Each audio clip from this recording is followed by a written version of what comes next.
I walked into the house after a long day at work, eager to relax, but something didn't feel right. The usual peace I hoped for was missing. As I passed by our small office, there he was, Greg, my husband, sitting at the desk, papers spread out in front of him. And not just any papers, my personal files, bank statements, and journals. The realization hit me like a punch. My heart pounded as I tried to make sense of what he was doing. What? What are you doing, Greg? I asked, my voice quivering with a mix of anger and disbelief. He looked up slowly, not the least bit apologetic. Just checking on things, Emma, he replied calmly, his tone patronizing. With the baby coming, I need to know everything's in order. His nonchalance stirred a deep anger within me, one I had tried to bury for too long. You have no right to go through my things, I said, trying to keep my voice steady, trying to hold onto whatever shred of respect I had left for him. Greg barely flinched. Instead, he leaned back, crossing his arms as if I were the one overreacting. Emma, your finances are our finances. If there's a problem, it's my business too. You're about to be a mother, and you're acting like I don't have a right to know. Don't we all need to be responsible here? His words were smooth, like he'd rehearsed them, but the look in his eyes was hard. He was crossing a line he didn't even seem to see. But it wasn't just about today.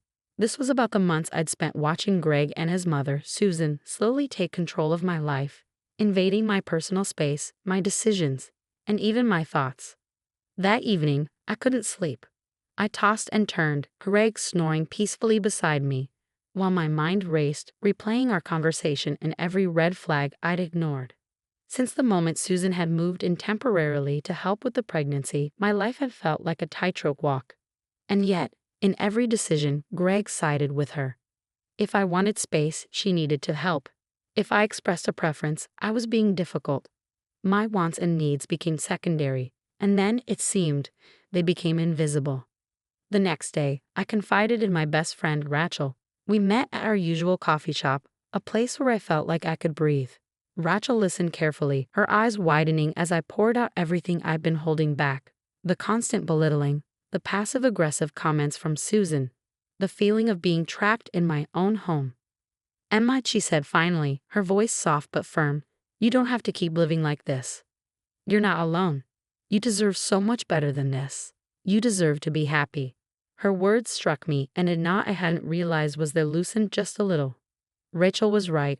I didn't have to keep suffering quietly, putting up with Greg's coldness and Susan's manipulations.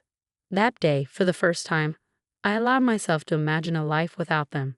A life where I had control over my choices, where I could raise my child in peace. I realized I needed help.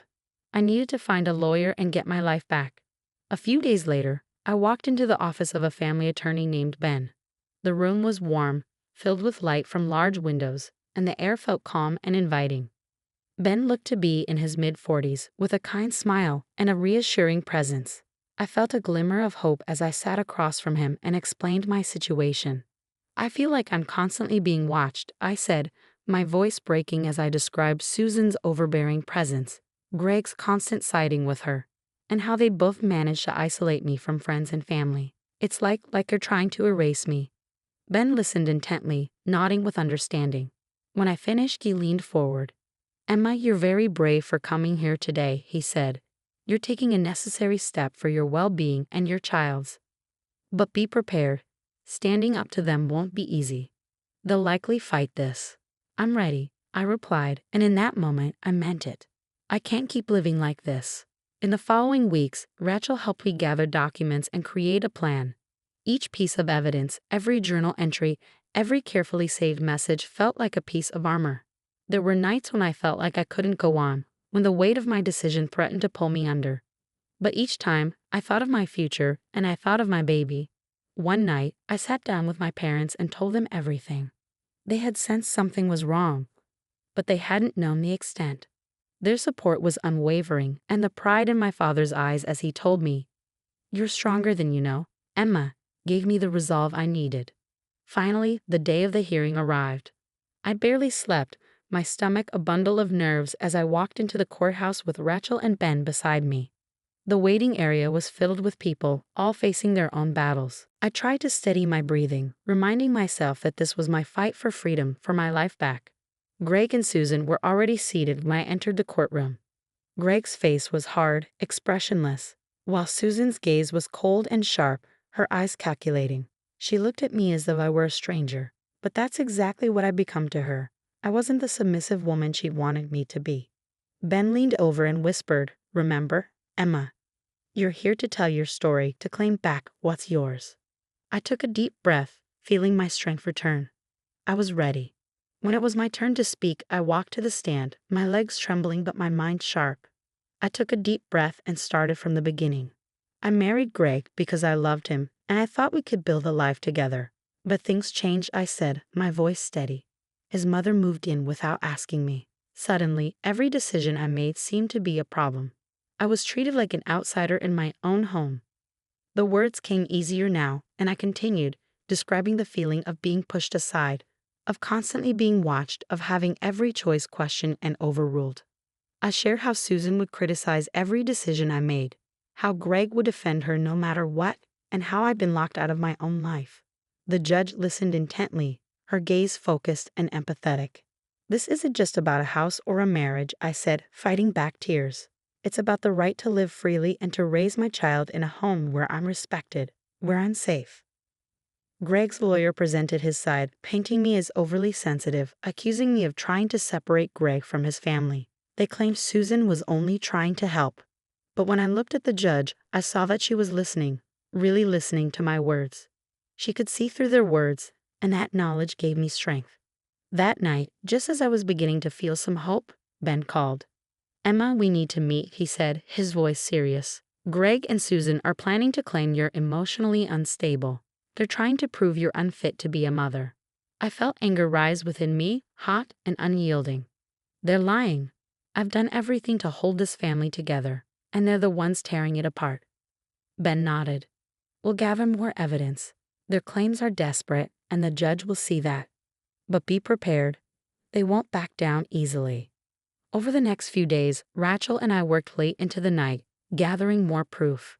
I combed through my journals, recounting every hurtful moment, every degrading comment. The memories were painful, but each one steeled my resolve. I would not let them win. Finally, the day of the final hearing arrived. The courtroom felt colder, the tension palpable. Greg and Susan sat across from me, their faces hardened. I could feel their resentment, their anger. But I was beyond caring. This was my fight, and I was ready to see it through. As I spoke, I laid bare every moment of manipulation, every instance of feeling like a prisoner in my own home. I described the pain of being isolated, the nights I'd spent crying in silence, feeling like I was disappearing. I could see the judge's expression soften, her brow furrowing as she absorbed my words. Finally, Greg's lawyer tried once more, repeating their claims of my supposed instability. But I saw the judge's expression shift. She wasn't buying it. When the judge delivered her verdict, her voice was calm but firm. "Based on the evidence and testimonies, I find that Emma has endured emotional abuse and manipulation.